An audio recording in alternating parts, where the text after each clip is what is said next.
And we're back with me, Johnny McMurray, on the Spot podcast, and we have another fabulous guest. You can probably see the snout creeping into the picture here. It's Stuart King. Stuarty, how are you? Thanks for the lovely introduction there, Johnny. Yeah, I'm good, mate. I'm really good. Good. We've been laughing here for the last 10 minutes. It's so good to have you on. Thank you. Listen, honestly, really appreciate it. And yeah, it's good to have a good conversation with you. Good. I mean, I'm jittering here because I feel like I just keep laughing at you every time I look at you. But I don't know if that's a compliment. not in a bad way, but I don't know. We just can't take each other serious. Right, we'll be serious. It's been too long. We've known each other. What, the guts of 14 years now since I was a kid, which is probably a long time since you were at Lauren. Yeah, in a day. I was the old hand of the team back then, and you were coming through as young centre forward who ran about back then. You ran about back then, done my running, but no, yeah, long time ago. But they were good times. They were really good times. We'll get to them, mate. Thank you very much for coming on. As I say, I really appreciate it. It's you're the first manager to come on in this sort of layout that we're going to have going forward, and as I say, there's going to be a lot of different people on different opinions. And ex-manager, ex-manager, currently not vacant. Do you know what I mean? But thank you. I appreciate it. Yeah, no worries at all, mate. So mate, what I want to do is I want to kind of get people to see who Stuart King is. So we'll have a good crack. We'll have a good chat over the next hour or so. But growing up as Stuart King, what was that like? Good, honestly. Young lad from the waterside in the Eld area, or whatever way you want to call it. You don't know what you're going to... I've got to be careful here because my partner's the other side. I don't want to upset people. But no, listen, it was a brilliant childhood. Mum, dad, two brothers. Played football constantly. Yeah. Really happy. Mum and dad worked hard. Didn't have much, but we had the best time ever. Good. I just love my football. I played locally in the waterside, and then I joined a bigger team in the city side called Oxford. And everything was about football. My dad played a wee bit. Followed my daddy playing, and really happy childhood. Really,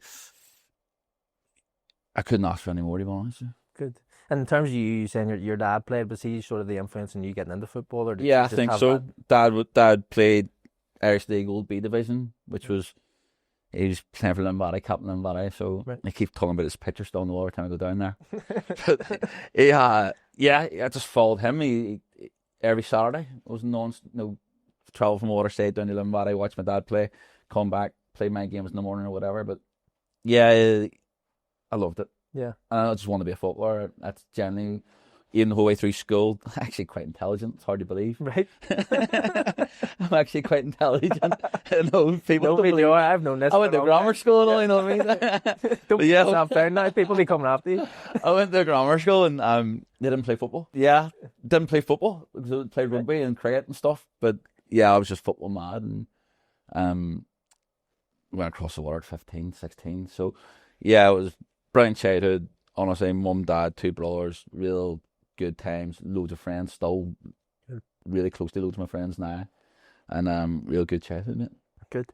In terms of you playing as a kid, growing up in terms of getting across the water, trials, not trials, loads of trials, what was that like for you going across? It was exciting. I generally wasn't the best player in the county or whatever.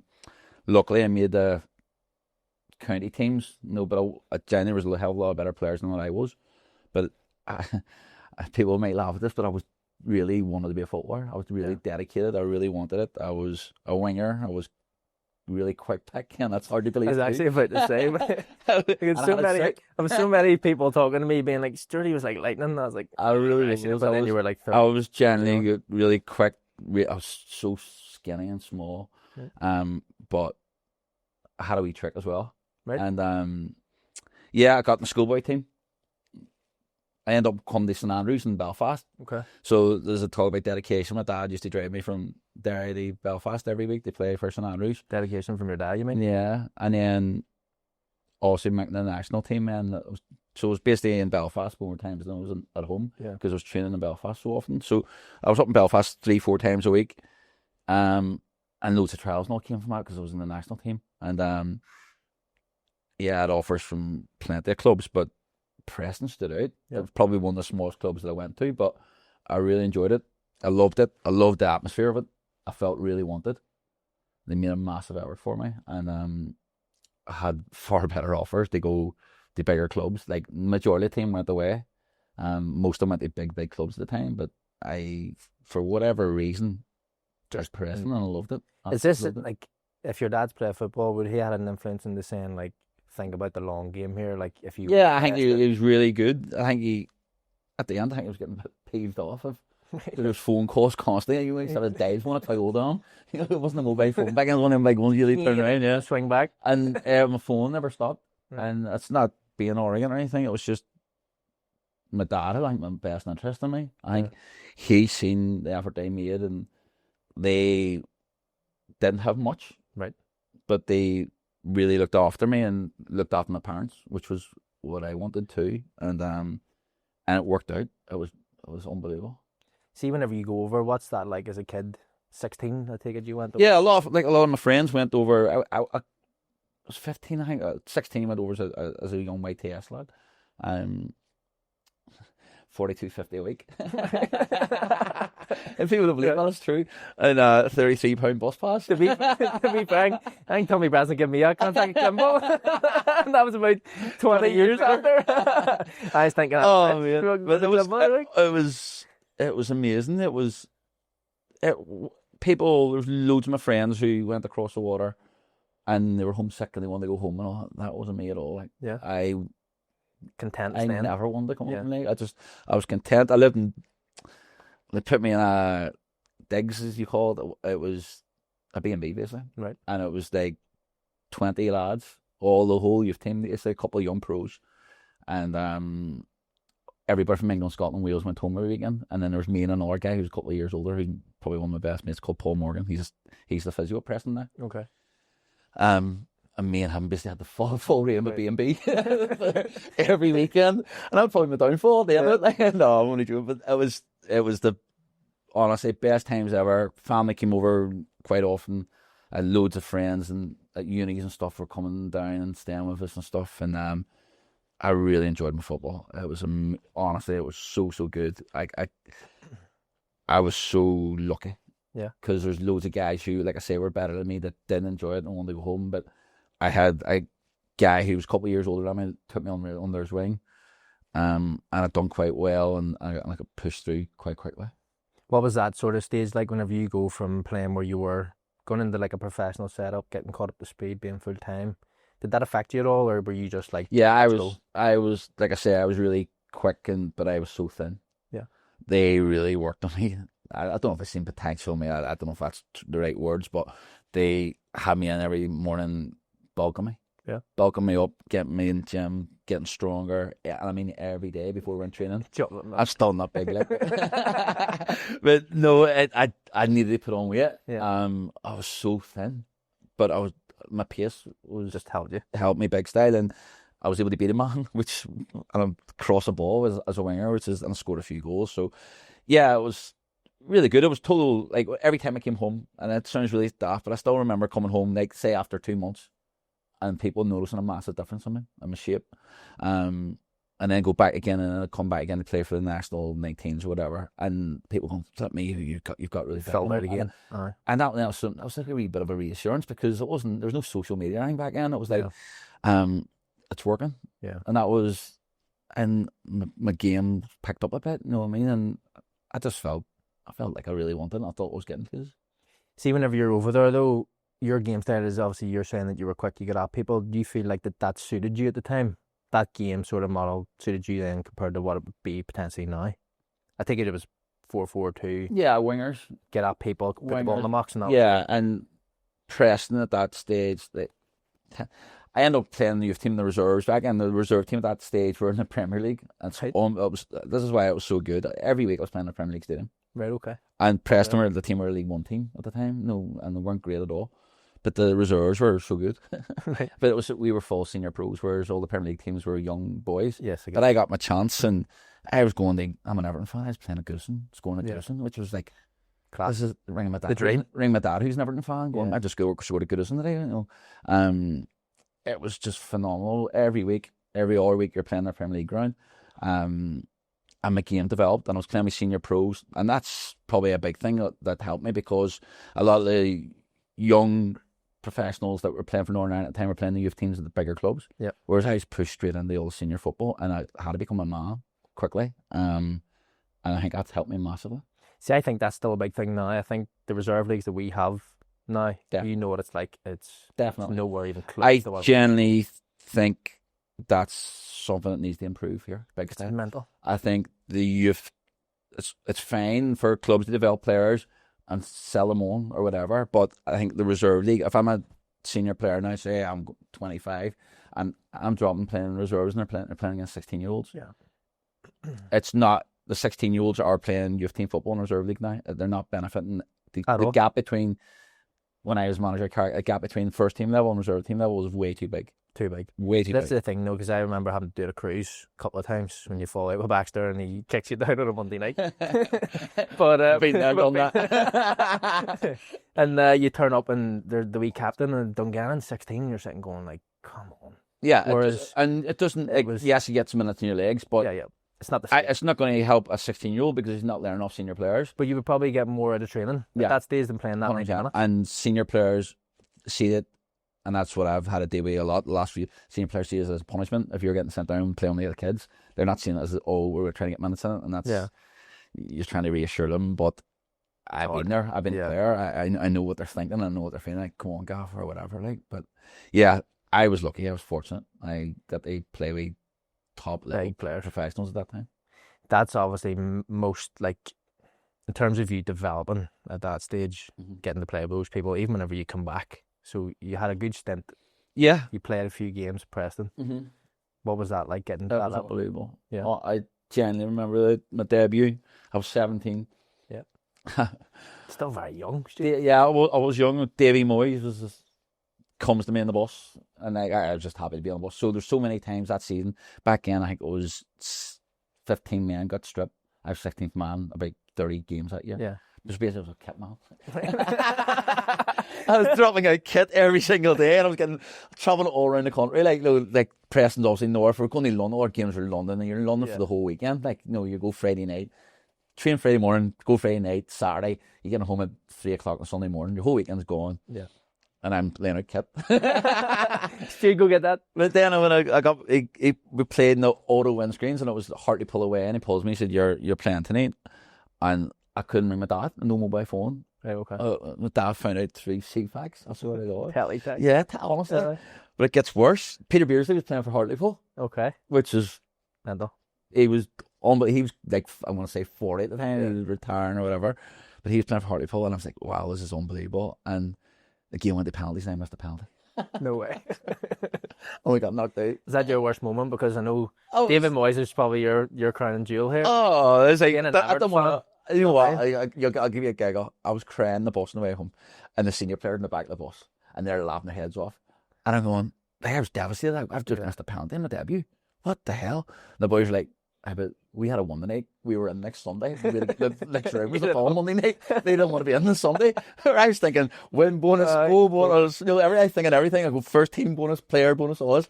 I had a chance to play next week again. And my pal, the keeper saved it. Just a naive young boy, just want. Oh yeah, but senior football was phenomenal. Like Moyes, done unbelievable. Like we went from like the year before I joined when they were League Two, like. Division 3, old Division 3, whatever, League 1, Championship, and like the year I got released, the year I left, Bolton beat us in the playoff final to get in the Premier League. Like, so mental. It was you like touching distance. So we just went boom, boom, boom to the Premier League, and yeah. I wasn't good enough. That be brutally honest about that. They play at that level, and that's why I was released. But it was what an experience! Like it was just fun. Like 5.5 years of being a professional footballer was just at that level was so good. To be fair, it didn't end there though. You go from Preston, you end up going to Scotland for a bit. Yeah, I went on loan to Scotland. I went to Ross County, which was good experience, but everybody knows Ross County is the coldest place in the world. Where does it say? It's in the States, isn't it? Brutal. It's horrible, and it's basically 7 hours from Preston. Like you think Preston's North England, it's 7 hours up a road. So it was good. It was a good experience. I went to Queen of South after, which was a league below them, which I loved. Yeah. Playing decent. People could come from home and get in the boat and come see me and go back in the boat that day. So I had family coming over a lot, whereas people couldn't get to Ross County, but they could get to Queen of South and Dumfries. Oh, you need a week off holidays. Yeah, so it was really good. Loved my time at Ross County. More games, more minutes, and then back to Preston, and then obviously moved on after that. So whenever you get that stage where you're going to potentially come back, are you looking at teams coming back with offers? No, so what happened was I got released by Preston. I went to Oldham with John Sheridan. Okay. And done month to month. Okay. And it was no security whatsoever. I wasn't playing, just coming to train. It was okay. Went to Southend straight after that. Dale Webb, and that was month to month. And that was good. Yeah. But I didn't play again. And I was stuck in a house basically. There's no money. But it was a wee bit different, I felt more wanted there. But there was no security to it, and then I got a phone call to come home. See, whenever you are over there, sorry to jump in here. No. Back then, there'd be a big enough drinking culture going forward. Would you have been isolated enough to stay away from that at that stage, or would you be? No, I like the beer. I think we pressed. I think the team morale was based around winning games on Saturday and then having a beer together on a Saturday night. No doubt about that.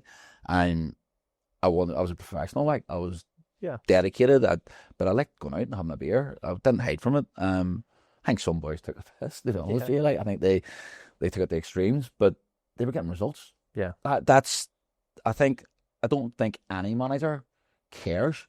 And that's me talking now. As long as you're getting results and they're performing on Saturday and they're not winning any training, obviously a mess or whatever. But yeah, there was a culture there. It was old school. It was, I think every club had it. Yeah. But it was enjoyable too. Don't get me wrong. It was so good. You were a young boy. You were earning decent money when you became a professional. You were enjoying your life. Let's put it that way.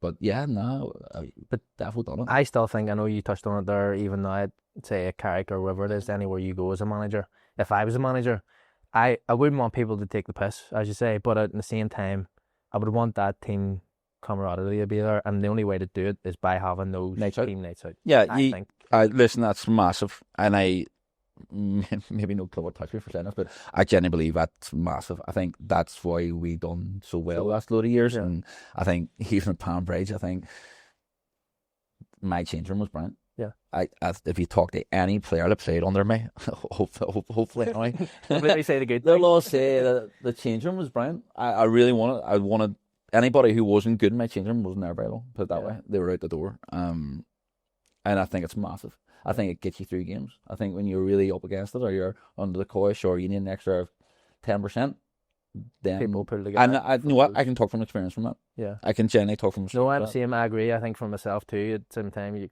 you end up pulling yourself out of a hole or pulling somebody else out of a hole because you know that they're good friends at the end of the day. Yeah, you know? I want them all. I'm not asking them to be best friends, but I want them all to have each other's back. Yeah. I want them to fight for everything. I think when you don't have very much compared to others, I think that is so more important. I think the higher, the more professional you are, or the more resource you have, then the more dedicated you can be. And it can go away. But I think when you talk about the clubs that I've managed or whatever, I think you need that massively. It also helps though that maybe probably the wrong thing to say is it's not as professional. Like, I know you're saying that Palm Bridge and you need to get people in, but people want to enjoy the football at that stage. They're not going there to turn up every week and it's their job, they're full time. They're coming off a building site or they're working a 9 to 5 and they're going there to have football, have a bit of crack, escape, and then ultimately go and have a bit of fun. You're part-time. So you go, I'll talk about myself here. So I have a job, I have a career that I work really hard at. I want to go to football and enjoy it. Yep.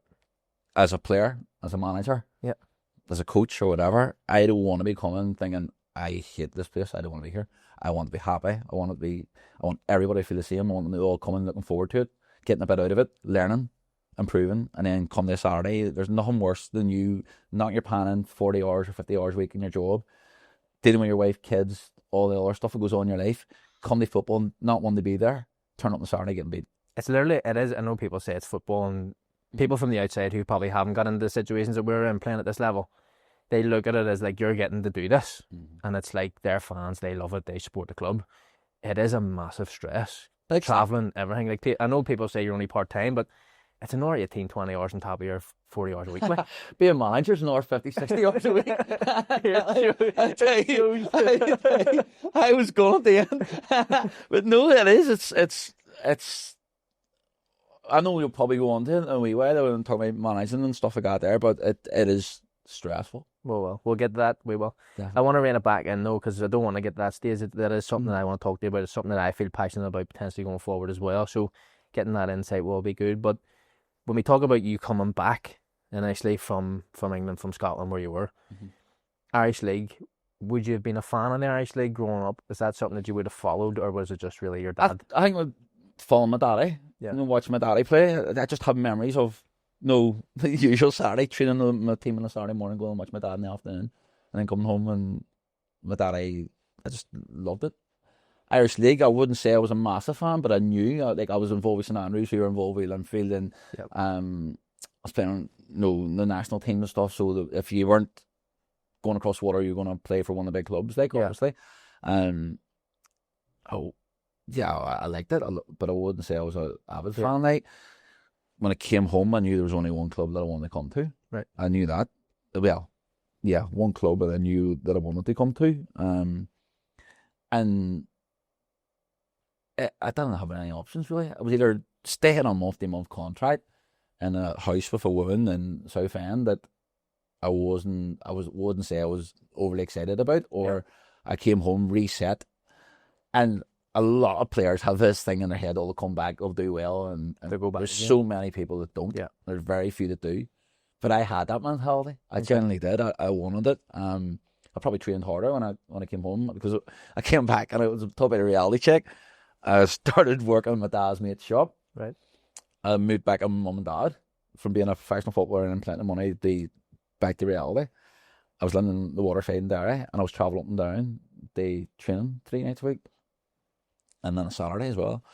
And I travelled with Anthony Gorham. Yeah, he was like a fuller figure in the car. He grilled me every day, and it was brilliant. I loved it. I really did, and I had to earn my trust. It was like I had to perform. You soon get to know that you're, at the time or whatever, you're playing for the biggest club in Ireland or Northern Ireland or whatever, and you had to perform, and I thrived on it, mate. Yeah, I loved it. Absolutely loved it. You've touched there on the pressures of coming back, going to Linfield. David was obviously there at the time. David signed you. What was that like? There's a guy called Joe Kincaid who looked after all the boys in Andrews and all. And I rang him and I said, listen, I'm going to meet Big Davey. I need you to come with me. I'm scared of him. He's my mate now. Like, I genuinely have been on holidays with Davey and everything now. The families go away together and all, but I was scared of him. Yeah. He'll laugh his head off me saying that. But I genuinely asked Joe to come in to get my day sorted out. Yeah. Because I was like, this man's a header. What am I meant to do here? But no, it was. Listen, there was players in that change room who I knew. Yeah. No, through the international setup or whatever. There's people who I looked up to. Yep. Not scared to say that. But I knew that I had to be decent, and they didn't know who I was. You know what I mean? Yeah. So I had to show them. That was my whole attitude. I ain't gonna work my pan off and knuckle down. And I think my dad would let me away with it. Yeah. So I was probably really dedicated to get where I got to, and went in the change room the first night. Andrew Hunter put his arm around me, big Andy, big whoosh, and I thought, wow, this will do me. No, the team. I can't stress how good that change room was.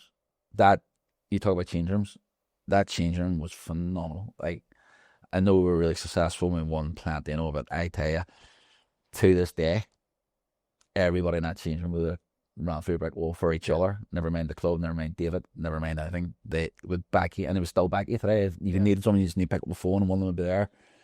But what a change room. What a change room. Looking back on that, though, it's mad to think that one person was able to equip that changing room with that many good people. Mm-hmm. What was that man management like when you got back? I'll give you a story about that in a minute, but it was a different era. So we were on tenterhooks. Like, say if you're on a contract and your contract was running up the end of the season, Linfield were like, everybody wanted to be at Linfield. Okay. Everybody in the country wanted to be at Linfield. So David held off contract negotiations after the season finished. Right, okay. And his line was, and I still talk. He goes, win trophies, wins contracts. That was it. That was his line. You don't win trophies, you're not getting contracts. So you had to win every year. And I generally, I know you couldn't get away with it now, you know, because people leaving the salary, they just a few go. quid. Yeah, and Linfield are still a massive club, but there's other clubs now people that would go to. Yes. Whereas back then, everybody just wanted to be at Linfield. So he played it well, to be fair to him. He looked back, he played it well. But I'll give you an example of it. David at one stage played 3 midfielders and a winger. So there's only going to be one winger playing every week. And there's one season I played 53 games or something. I think about 40 of them were sub appearances. Played another 40 in the Stiffs. 100 games he got out of that year. At least you were playing, man. They were one that wasn't 16-year-olds, you know. Our reserve team would have won that league. I was about to say, your reserve team would have been It was an absolute ridiculous. joke at the time. It would have been 100%. the second best team in Northern Ireland. That's no mental. joke. Seriously. But he pulls me. So he was the other winger. Yeah, I know. Mark, yeah. So Mark got suspended or something. So David pulls me 3 weeks before Christmas. I think it was 3 weeks before Christmas. He goes, "What did I do? Christmas do or something?" And he goes, "You're playing Boxing Day." Right? And I was like, "Fuck, here we go. Drinking. Dead blah, on. blah, Alright. dead on." He goes, "You're playing Boxing Day." So he next night of training said the same thing. "Get your head right. You're playing Boxing Day." So that was it. And then kind of Boxing Day, things went really well, like obviously. But that one line, because that was Christmas, I wouldn't have came. I could have went and flyed my kite and Enjoyed yourself. enjoyed myself. Yeah. And I remember then I went to a party on the Christmas night. No, Christmas Eve, train, blah, blah, Christmas night, back home. Went to a party, I'm sitting, sipping water, and all my mates are hammering me. What And I go, I'm going to do it tomorrow. Yeah. I'm going to do it tomorrow. all this, like, cocky, sturdy back in, like, but literally, he played a blinder with that. Yeah. And it still sticks, and fortunately, it went okay, like. Yeah. He knows how to operate people. It seems like he has this mad gift of, I know what works for this person, which won't work for that person. I've And been on it's- the wrong side of him too, by the way. Oh, I've been there too. Don't Yeah, like, genuinely, like,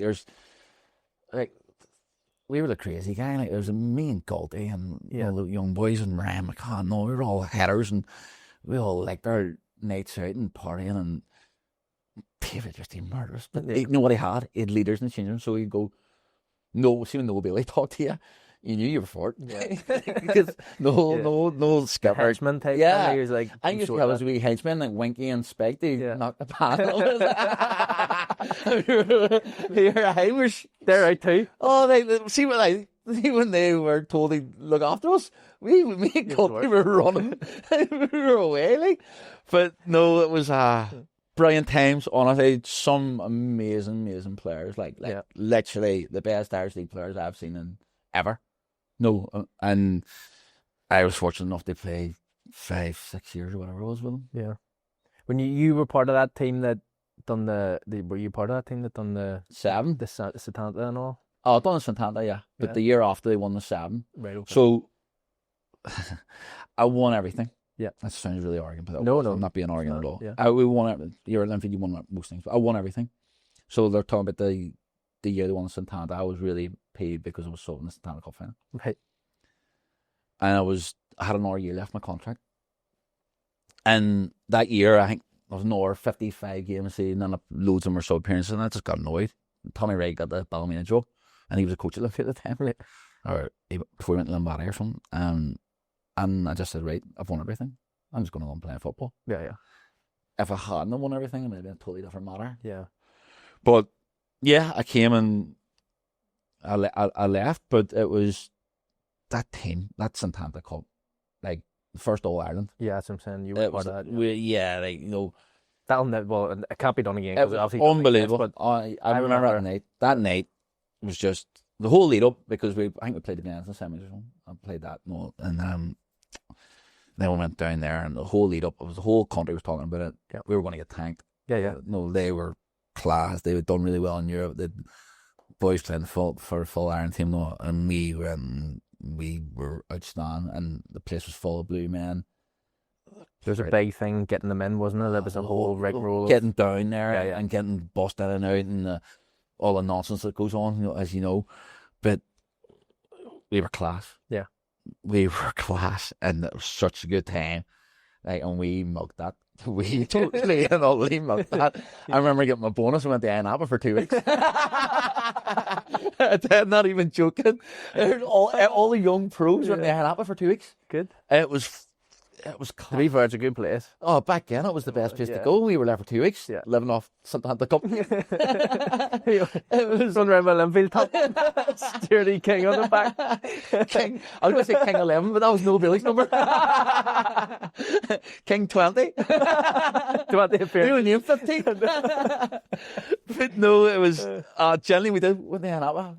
Me and Goldie and Alan Mallis and everybody. It was what a time! Like, it was so good. Like, so good. No, I always remember. I've spoke to David frequently about it. I remember going down. It's like you went. I played for Cliftonville at the time, and I remember Brezzy took us down in the bus. We went to Cork, and he brought me on for 3 minutes at the end, and Cork were 4-0 up. It was like 7 hours to get down at the time. And I was like, no way we're doing this. Like, every year, I was buzzing. I was like sat there and boys sleeping down the middle of the bus, and all to get home melted. I was like, nah. Right, I'm going to tell you a story about that. So we left the Santa Cup and we had a party in on the hotel, and then we went to the nightclub and no one went to sleep, and we were all well gone, like, and we're getting on a bus to go back up the road next morning, and Dale was like, we were all still having a blast, like, carry it the bus way back up. People were falling everywhere. The banter was brilliant, and all the TV cameras turned up.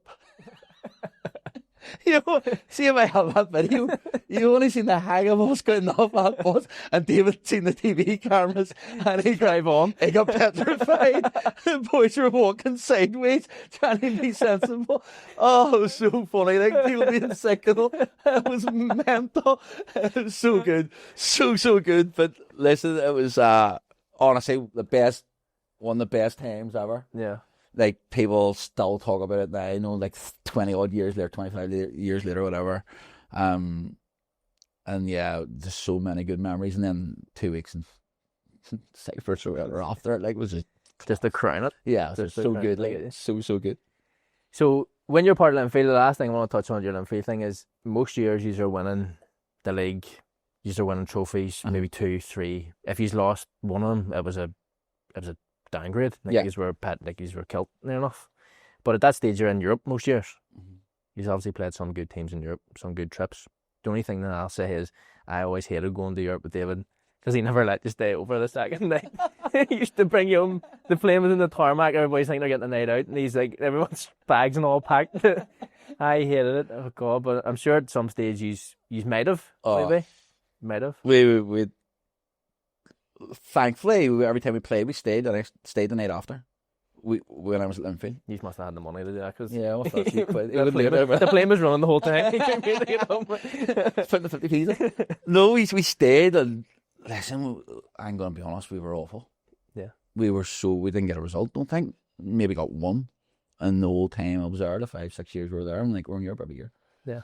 No, trips were class. Yeah. It was good, it was really professional. Someone tried to be professional before the game and all. But it was different league. We were playing against, like, one sticks out really. We went to Sweden, played a team called Stayberg, and I remember standing in the tunnel and I looked, and everyone of them 6'5". They're all big Vikings, and they just absolutely tortured us. Like, and listening with a few good nights after, like, some of the places we went to were ropey, like, but yeah, it was really good. But we weren't good in Europe. Yeah, we definitely weren't good in Europe. Like, we were so.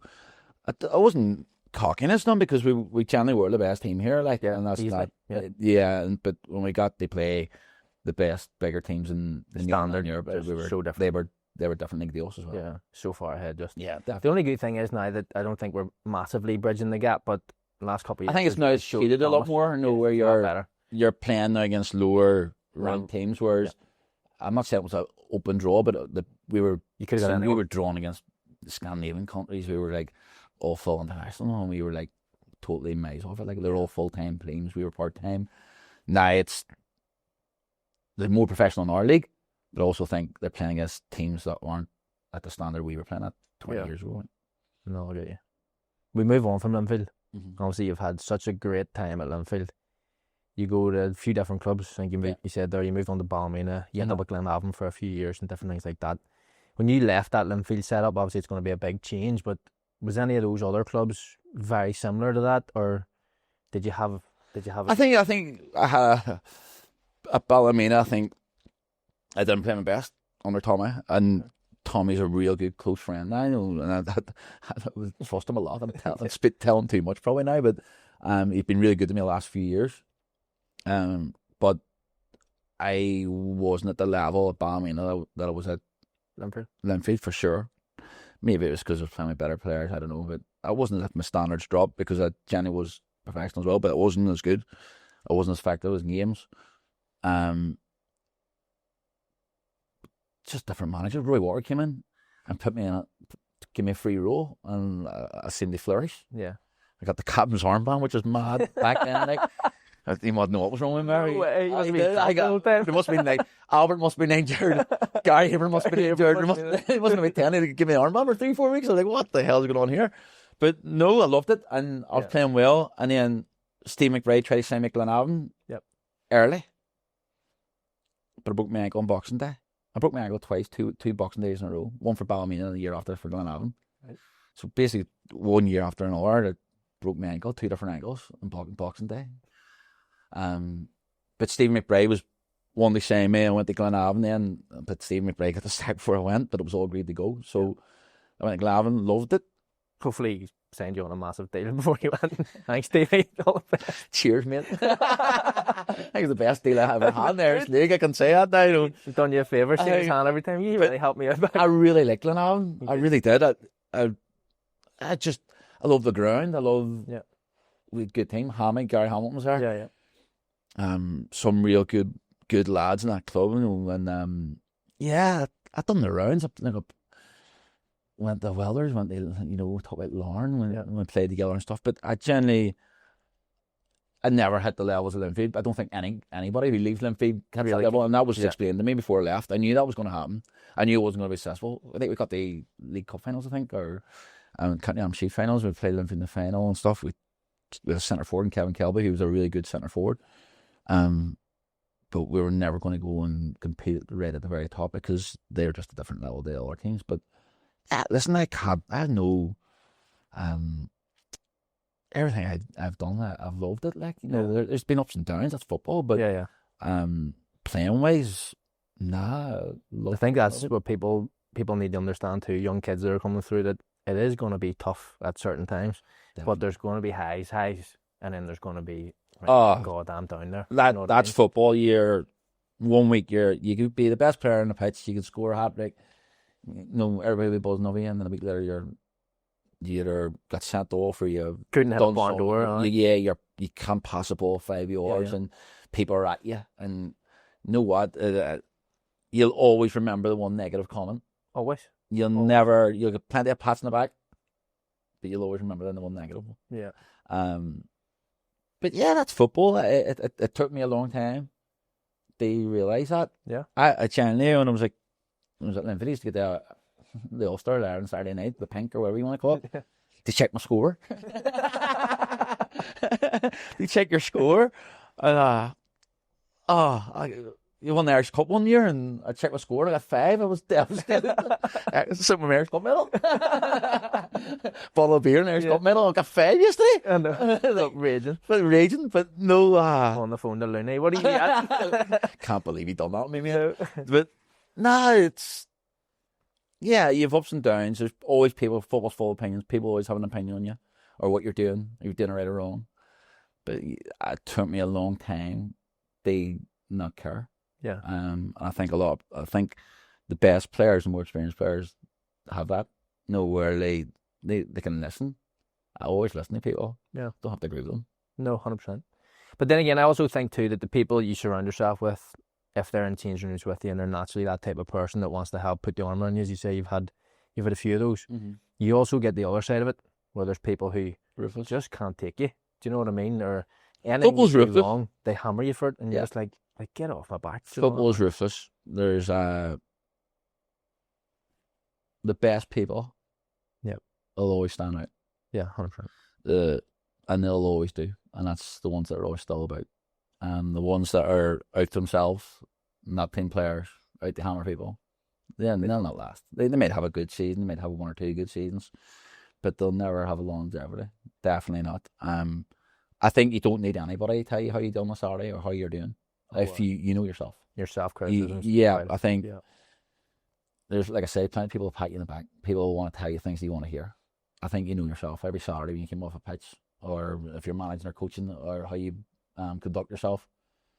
There's times where I felt I've let myself down big style. There's times where I felt I'm not listening to that because I believe what I did was right or whatever, or how I played or whatever.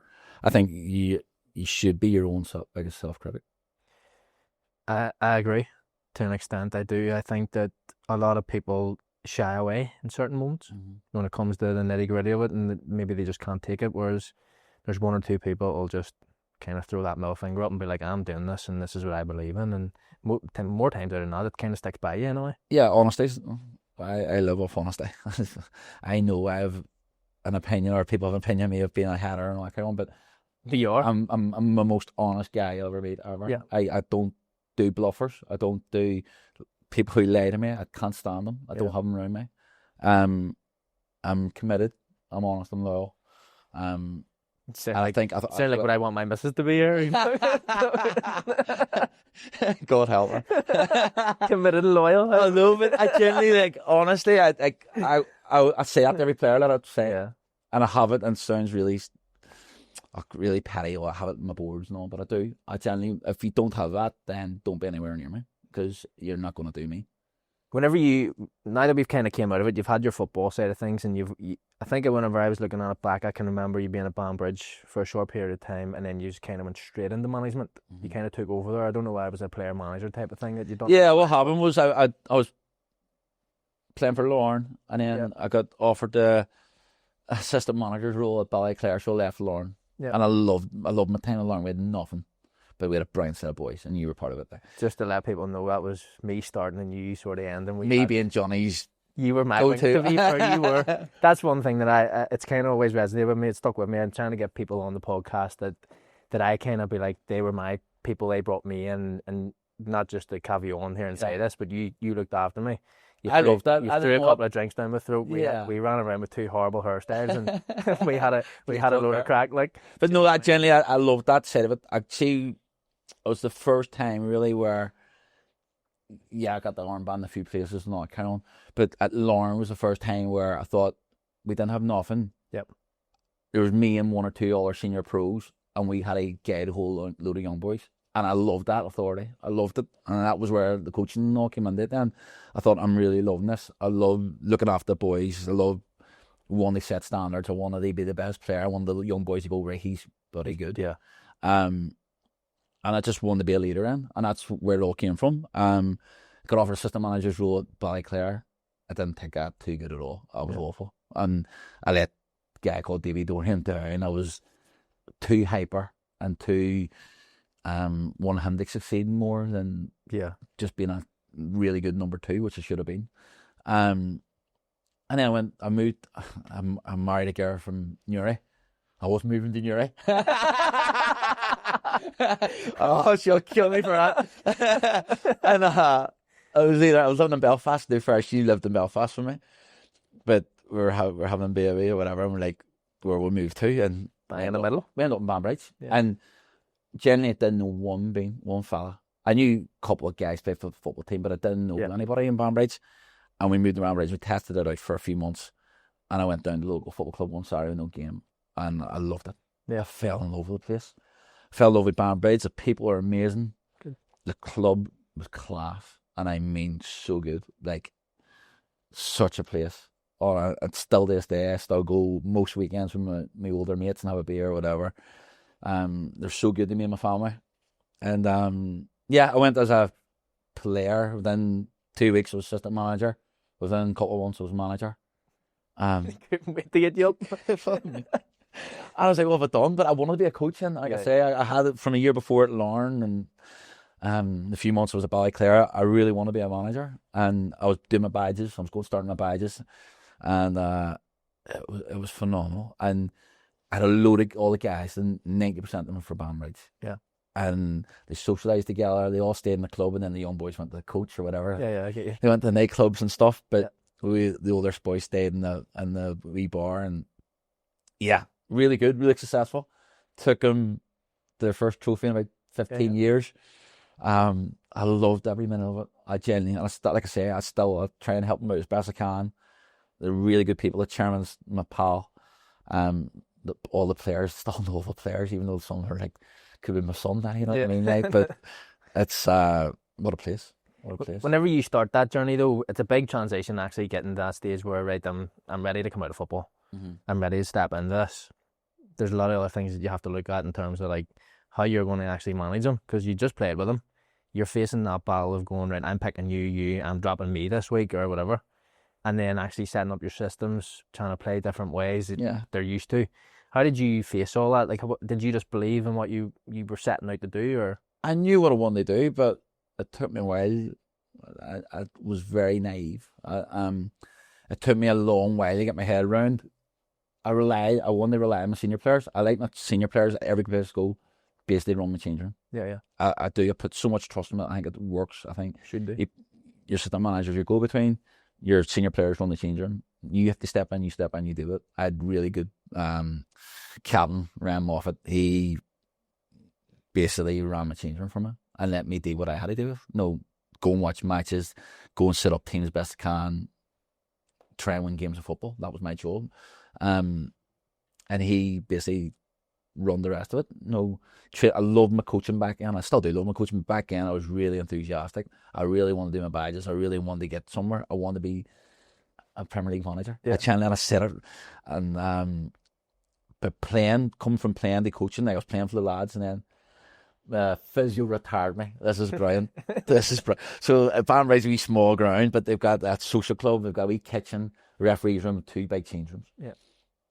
So half time, we used to run in the kitchen, have my coffee, and pull staff, and we'll have a wee quick talk before going and either go mad or talk or coach him or no. Yeah. So goes, we're getting bit one day, and he goes, physio goes, you're done.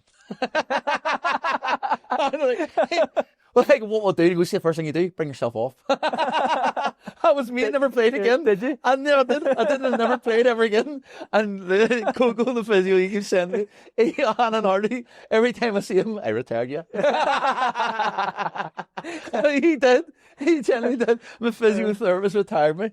Brilliant. But it was, honestly, the place was class. We won our wee cup in the Bud Ratcliffe in Boxing Day. The whole town was there. It's such a good time after it. Yeah. Like I say, I still love the place. You done really well at one stage though, because I always remember looking back on it at the time, because I'd tried to follow certain people that kind of help you out. You know, it's like when you're playing football, you kind of stick by people, and you went on an awesome run in the Irish Cup. Yeah. Well, we got, was it? I'm going to say this like for maybe the quarterfinal or something, but we went to Korea away. But I'll give you a laugh. You go through all rounds, you get 6 rounds or something before you get to lead a senior team or whatever. Yeah. And so beating these teams away, and then you get to the 5th round, I think, when you get the Irish League teams in, and we're all sitting in the bar waiting for the Champions League draw. Aye, who'd it get? Billy McCash with Goldie, my mate. I was like, I can't have him beat me, like. No. So they had, like, to be fair, Billy McCash came to Crystal Park, our wee ground, and they brung bus loads. Yeah. And I mean bus loads. It was unbelievable. And it was like, whoever won that, and obviously more than likely be guaranteed a Premier League game. Yeah. And we ended up winning. We won penalties, I think, at the time. And we played East Belfast, and then we played Galway's team, and then we got Korean away. But yeah, it was class. It was like really good, done really well, really successful. It sort of made me as a manager, people started taking notice. You get catapulted in that. Yeah, catapulted me a bit, and then he's won a trophy. He's got the 6th round of the Irish Cup with Banbury's Town, and then people started showing interest in me, and that's how it all came about, really. You finished there at Banbridge, and then you start obviously getting different interests from different people and potentially moving up leagues and going for those interviews at that higher level. You've never done it before. What's that like? I know At the time, I was nervous about it, but I really wanted it. I think my passion, I remember what they told me when they gave me the job. They said that my passion shone through. They knew I really wanted it. They knew I wanted to be successful. They knew that I would give it everything. I'm all in or nothing. Like, there's no about me taking a job if I'm not going to be all in. And I think that was my downfall in the end, to be honest with you. But came across, they said I came across really honest and my passion just, that I really wanted the job, I really wanted to do well. I told them to improve them. I told them I could bring in senior players. I knew I could because I had them all lined up before. Just tagged all your mates. I had them all lined up before giving if you give me the job, I'll get you this. Generally, and they're ready to go. I don't mind saying it now. Jimbo was the first one. I remember, yeah. Jimbo was my first one, like, and it's like he was captain of Ballymena. And David was the manager, who obviously got on really well with. And I've told him, I said, I'll have Jim here, and I can bring this person in, and Carrick never signed them players. Like, they were league winners. I think I was a big draw, and thankfully they did sign. No, that wasn't signed or anything before I got the job, but potentially this is what we can do here, and we will improve. Because when I joined the club, they just finished.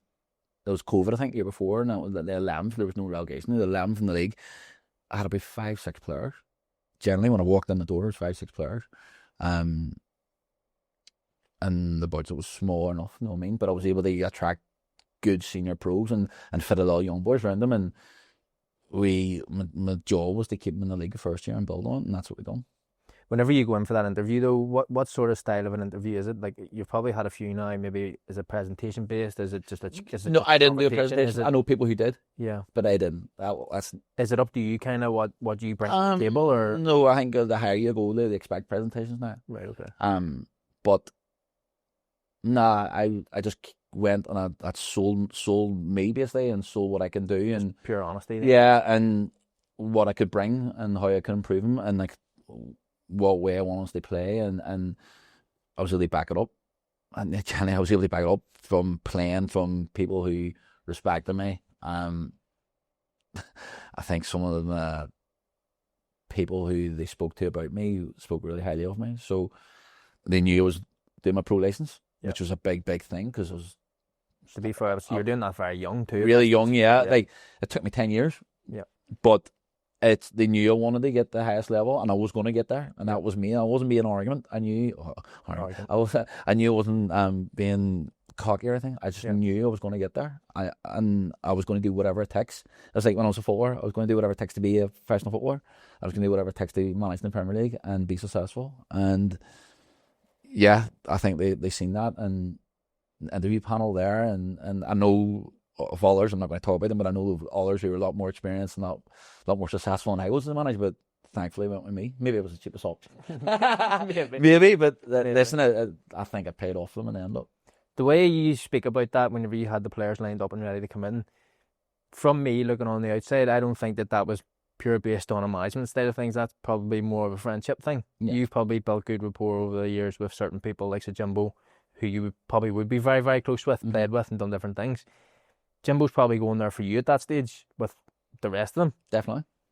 But how do you manage that as friends? Because there's going to be tough decisions. He's my best friend. Right. Generally, he has been my best friend. Yeah. Like, to date. He came in, he just set the tone. Yeah. I've signed some really good players, by the way, for Carrick Rangers, which is madness when you think about that. And I think my signings were really good. And I think they were all senior players. I got my idea and what I sold the club was that there's a niche market there. Their clubs are going more professional. Their guys are going to be full time. I'll sign the best part-time players. I will get them. There's no doubt that I'll get them players to come sign for this football club, and we'll be really successful because them boys are winners and they'll win leagues and they'll push us on big style. And that's exactly what they've done. And then, like I say, I've signed some really senior. You talk about Fig Albert, you talk about Cush, you talk about Jimbo. No, signed full internationals this year before what's happened this year. But like, once Carrick ever signed full internationals, that's crazy. It just shows the progress we've done in the 3-4 years we're there. Like. Whenever you kind of go into that job, you know that Carrick Taylor's Avenue is obviously Taylor's Avenue. You can't really push or shove with it. You know what you're getting. You have to set a stall out to be like, people can't come here and beat you.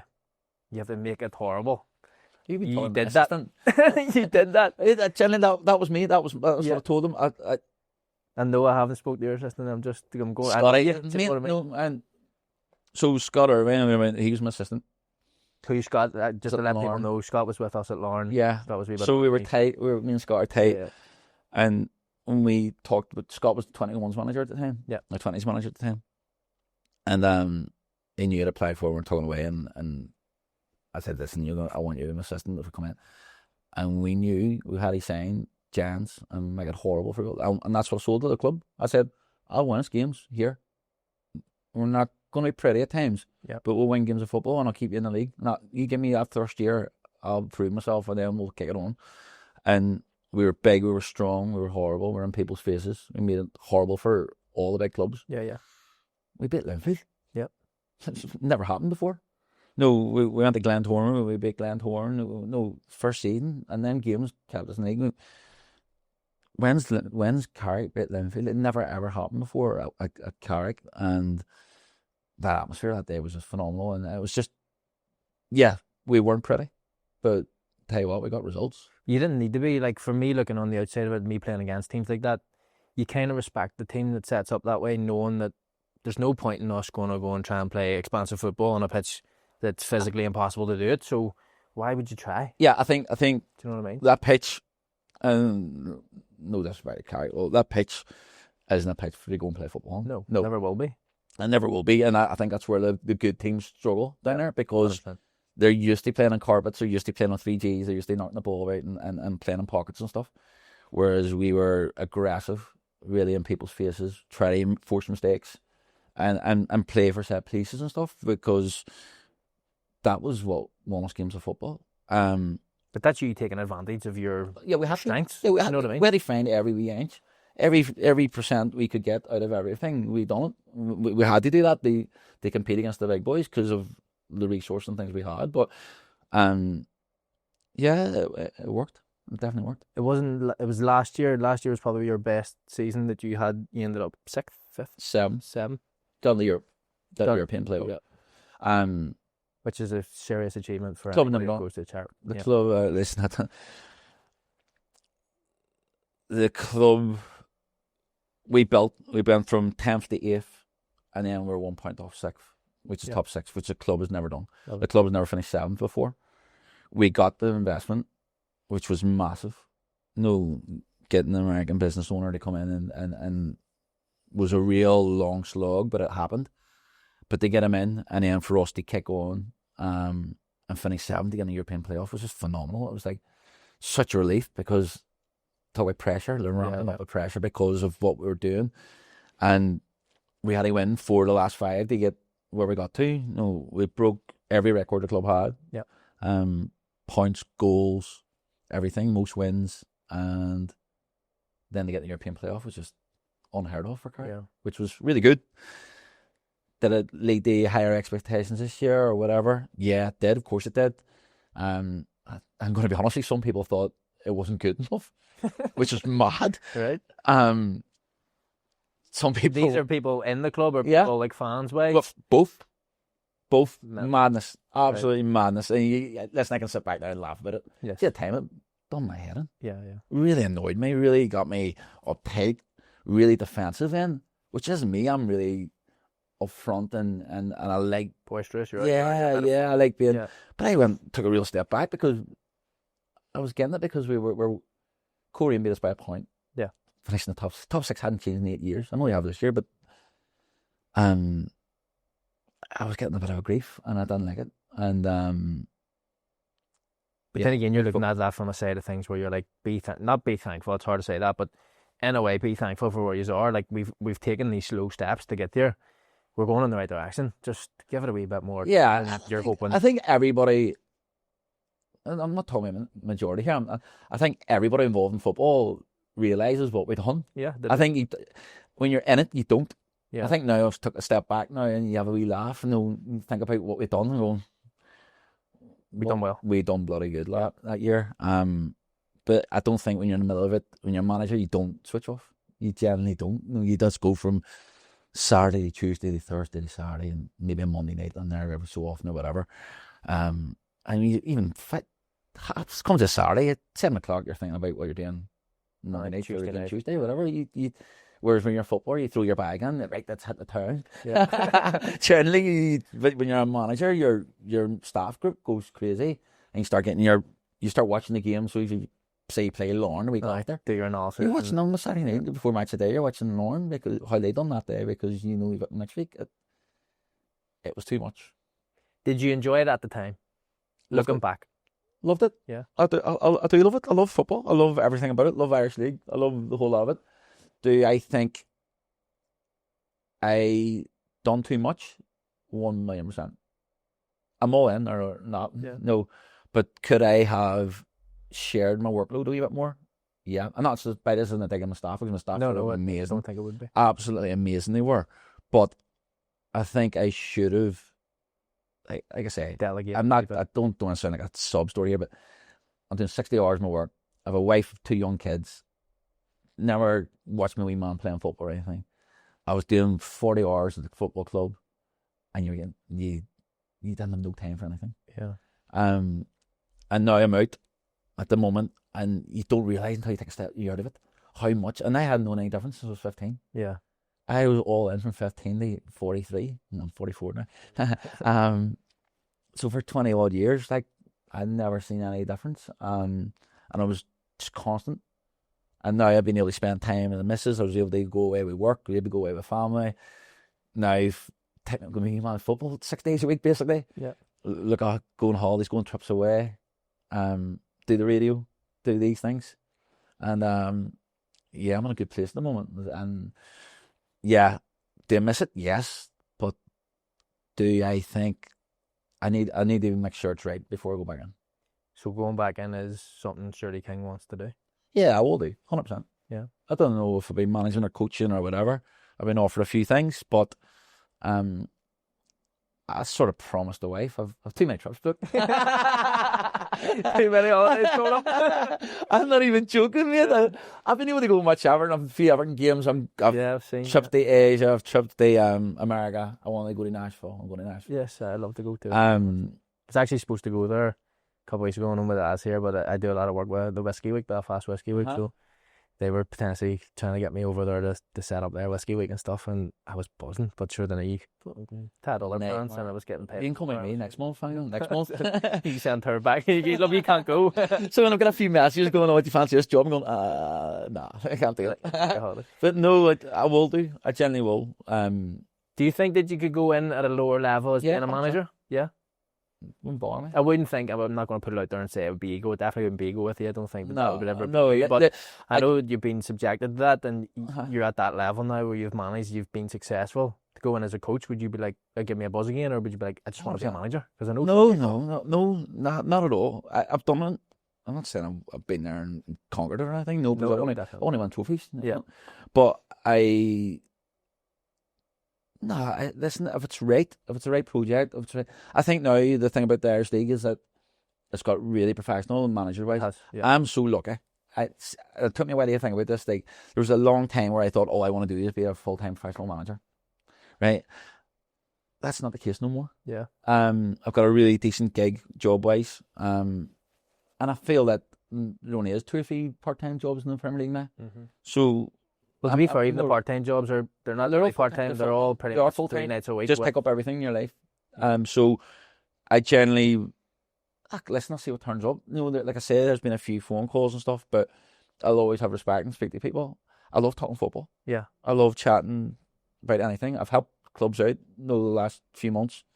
I've done reports, I've done matches, I've done radio, helped a few clubs out with players and stuff.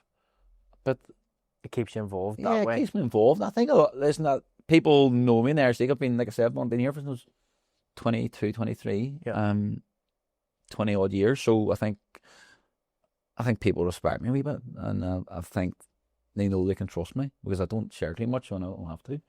So yeah, I will go back. I definitely will do.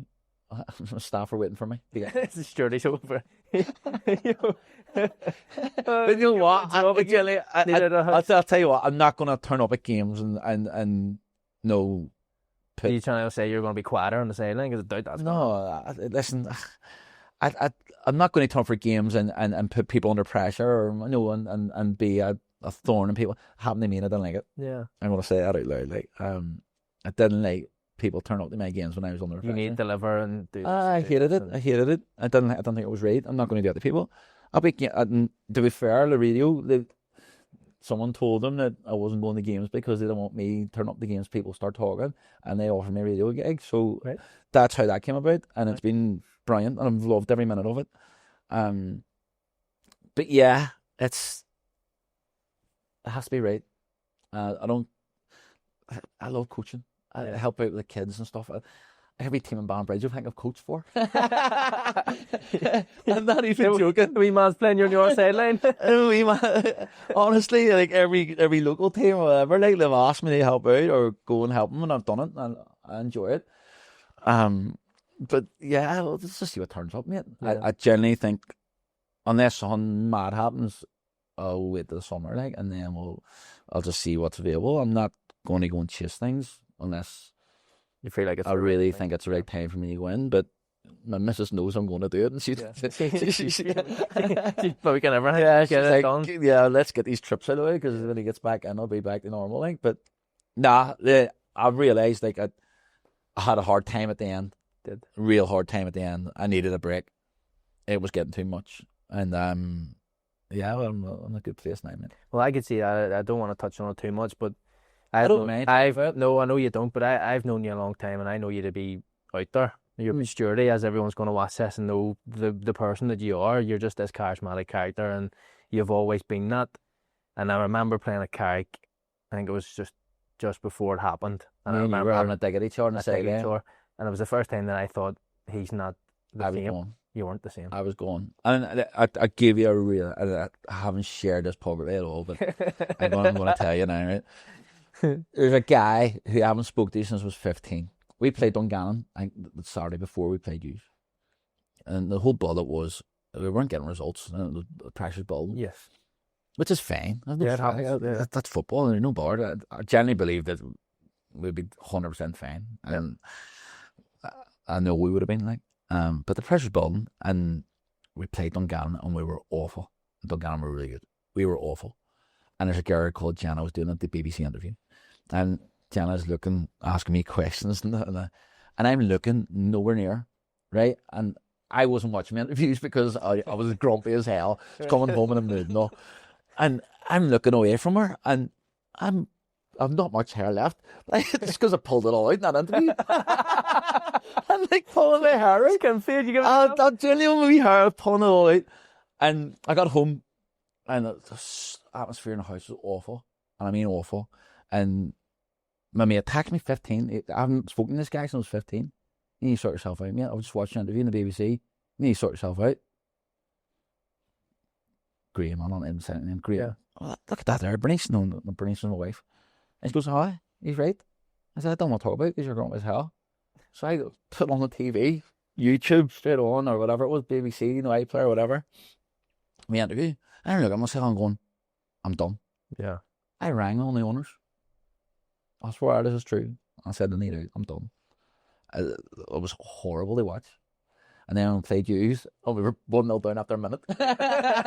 And the Tuesday night, and it wasn't getting any better. And my head was away. And then I went to Linfield. Yeah. And we played really well. You did. And Kirk scored in 97 minutes. Free kick. I'll give you another laugh with that. So, this is class.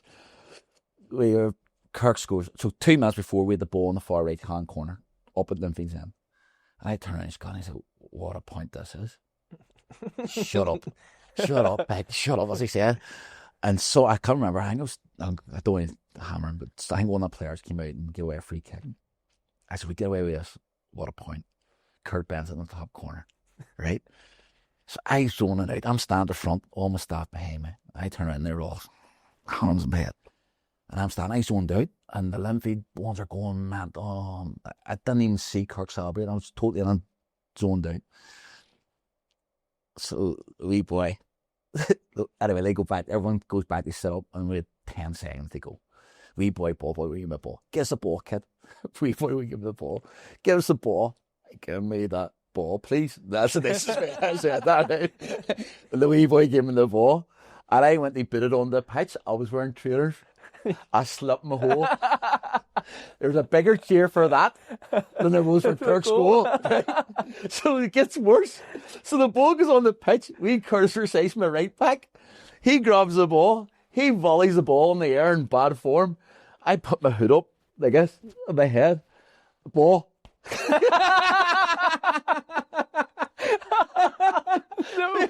Another big cheer goes out. I turn around, Scotty goes, "Oh yeah, get up down here now beside me because you're making that." I turn around and my wife, who wasn't going to games, right, but a few of my friends were Linfield fans. So my wife wasn't even sitting with the Carrick fans. My wife sat with Linfield men behind her going, and I turned around, my wife goes, "Are you okay?" Yeah, I want the world to open up. I want to go. Swallow you. Yeah. I was like, she was feeling sorry for me. The staff were feeling sorry for me. I had about 6,000 blue men give me pelters. It was brilliant, mate. But I was like, I'm done. I did 3 things in 30 seconds. But then that was it. Then we played Queens, but I knew it was done by then. Yeah. And you were sort of kind of realizations hit that you're like, I just need out. I was done.